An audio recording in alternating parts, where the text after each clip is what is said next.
तो student, history का बहुत ही इम्पोर्टेंट टॉपिक, या कह सकते हैं इससे डेफिनेटली एग्जाम में क्वेश्चन बनते ही हैं, आते ही हैं। आज उसको डिस्कस करेंगे, दक्षिण भारत का इतिहास।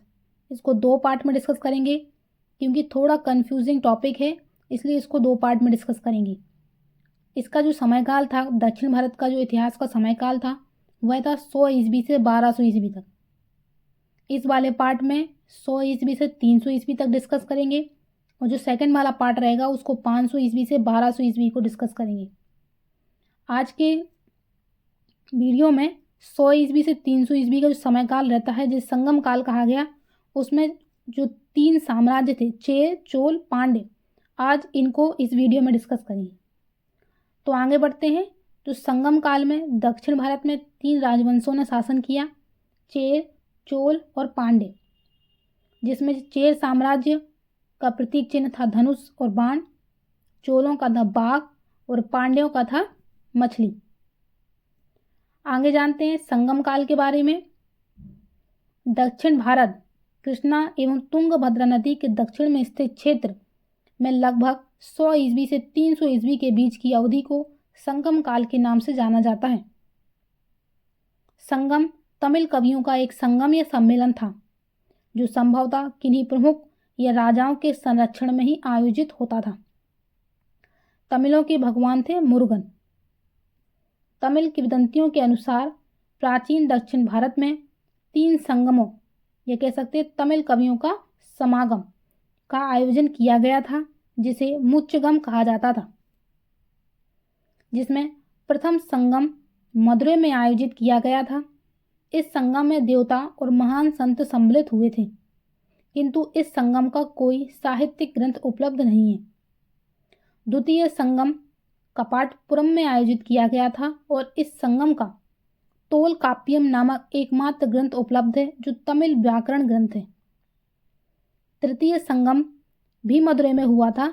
इस संगम के अधिकांश ग्रंथ नष्ट हो गए थे। इनमें से कुछ सामग्री, ये कह सकते हैं कुछ चीज़ें ग्रंथों या महाकाव्यों में उपलब्ध हैं। आगे देखते हैं और सबसे पहले डिस्कस करते हैं पहले साम्राज्य, चेर साम्राज्य के बारे में, जिसका प्रतीक चिन्ह आप देख रहे हैं धनुष और बाण है। राजधानी थी वंजी या करूर। चेरों का प्रतीक चिन्ह धनुष बाण था। चेरों के सबसे महान राजा के बारे में डिस्कस करें तो वह थे सेनगुट्टवन, जिन्हें सेंगुत्वन भी कहीं कहीं पर कहा जाता है, जिन्हें लाल चेर या अच्छे चेर भी कहा जाता है। सेनगुट्टवन ने चेर राज्य में पत्नी पूजा प्रारंभ की थी। इसे कणगी पूजा भी कहा गया। वह दक्षिण भारत से चीन में दूत भेजने वाले पहले भारतीय राजा थे। चेरों का दूसरा एक महान राजा हुआ, वह था आदिगेमन। इसने भारत में गन्ना की खेती की शुरुआत की थी। चेरों का उल्लेख कहाँ मिलता है? तो जो पुगलर शिलालेख है, उसमें चेर शासकों की 3 पीढ़ियों की जानकारी मिलती है। जो चेर राजा थे वह रोमन साम्राज्य के साथ व्यापार में लाभ प्राप्त करते थे, और कहा जाता है कि उन्होंने ऑगस्टस का एक मंदिर भी बनवाया था। ऑगस्टस रोमन साम्राज्य का एक राजा था, जिसका मंदिर चेर राजाओं ने बनाया था। ओके, तो चेर राजाओं ने किसका मंदिर बनवाया था? ऑगस्टस का मंदिर बनवाया था, जो एक रोमन सम्राट था।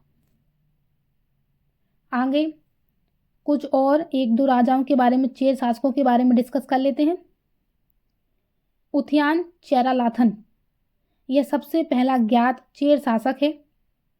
फिर है नैदुन जरेल अदन, इसने 7 ताजपूसी राजाओं को हराया था और अधिराज की उपाधि जीती थी। सेनगुट्टवन, जिसे हम पढ़ चुके हैं। उसके बाद एक और है कुडक्को इलन जरेल इम्पुराई, यह अंतिम चेर राजाओं में से एक माना जाता है।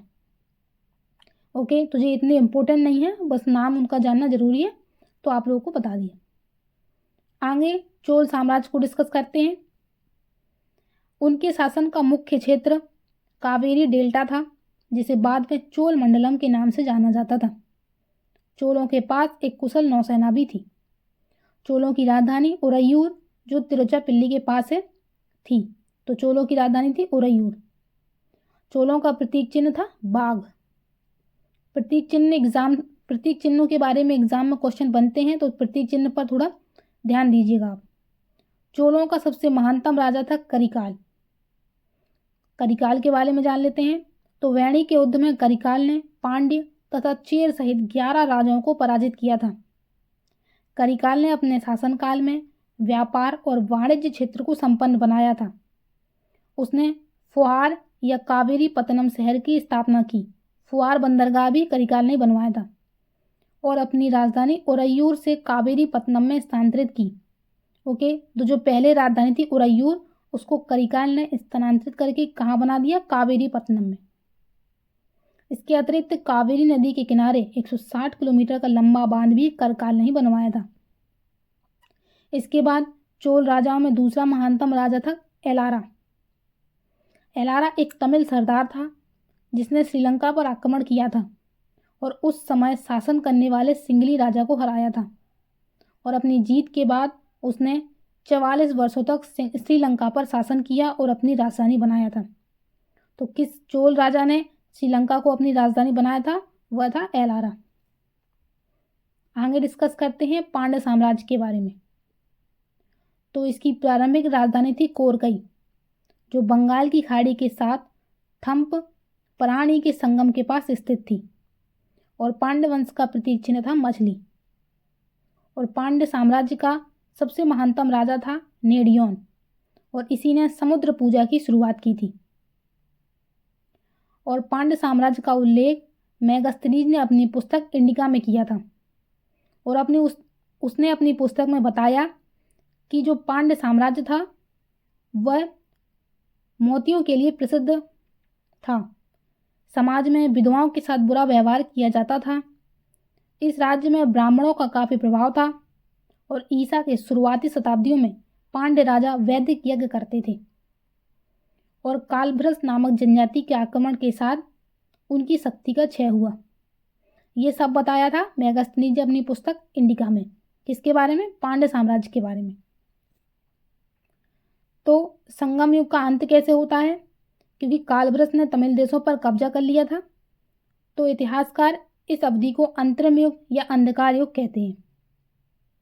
और नल्ली वकोडन संगम युग का अंतिम ज्ञात पांड्य शासक था। आगे डिस्कस करते हैं संगम राज्य व्यवस्था और प्रशासन के बारे में। ओके, तो जो संगम काल था उसमें राज व्यवस्था और प्रशासन कैसा था? तो संगम काल के दौरान वंशानुगत राजतंत्र का प्रचलन था। संगम युग के प्रत्येक राजवंश के पास शाही प्रतीक थे, जैसे चोलों के लिए बाघ, पांड्यों के लिए मछली और चेरों के लिए धनुष। राजा की शक्ति पर 5 परिषदों का नियंत्रण था, जिसे 5 महासभाओं के नाम से जाना जाता था। मंत्री, जिसे आमेचार भी कहा जाता था, पुरोहित, जिन्हें पुरोहितार कहा जाता था, दूत, जिसे दूतार कहा जाता था, सेनापति, जिसे सेनापतियार का, और गुप्तचर, जिसे ओरार कहते थे। राज्य की आय का मुख्य स्रोत भूमि राजस्व था, जबकि विदेशी व्यापार पर भी सीमा शुल्क लगाया जाता था। युद्ध में लूटी गई संपत्ति को भी राजकोषीय आय माना जाता था। डकैती और तस्करी को रोकने के लिए सड़कों और राजमार्गों की उचित व्यवस्था को बनाए रखा गया था। आगे डिस्कस करते हैं संगम युग की अर्थव्यवस्था के बारे में। तो जो संगम युग की अर्थव्यवस्था थी उसका मुख्य व्यवसाय कृषि था, मतलब कृषि मुख्य व्यवसाय था और चावल सबसे आम फसल थी। हस्तकला में बुनाई, धातु के काम और बढ़ईगिरी, जहाज निर्माण और मोतियों, पत्थरों तथा हाथी दांत का उपयोग करके आभूषण बनाना शामिल था। संगम युग की महत्वपूर्ण विशेषता इसका आंतरिक और बाहरी व्यापार था। सूती और रेशमी कपड़ों की कताई और बुनाई में भी उच्च विशेषता प्राप्त थी। पश्चिमी देशों में विशेष रूप से उरैयूर में बुने हुए सूती कपड़ों की बहुत मांग थी। पुहार शहर विदेशी व्यापार का एक महत्वपूर्ण स्थान बन गया, क्योंकि कीमती सामान वाले बड़े जहाज इस बंदरगाह में प्रवेश करते थे। ऑगस्टस, टाइबेरियस और नीरो जैसे रोमन सम्राटों द्वारा जारी किए गए कई सोने और चांदी के सिक्के तमिलनाडु के सभी हिस्सों में पाए गए, जो समृद्ध व्यापार का संकेत देते हैं। संगम युग के मुख्य निर्यात में सूती कपड़े, और मसाले जैसे काली मिर्च, अदरक, इलायची, दालचीनी और हल्दी के साथ साथ हाथी दांत के उत्पाद, मोती और बहुमूल्य रत्न आदि प्रमुख थे। व्यापारियों द्वारा आयातित वस्तुओं में घोड़ा, सोना, चांदी और मीठी शराब आदि प्रमुख थे। ठीक है, तो इस तरीके से आज हम सभी ने संगम युग को कवर किया है। सेकंड वाले पार्ट में बाकी बचे जो दक्षिण भारत के राजवंश हैं उसको डिस्कस करेंगे। ओके बच्चों।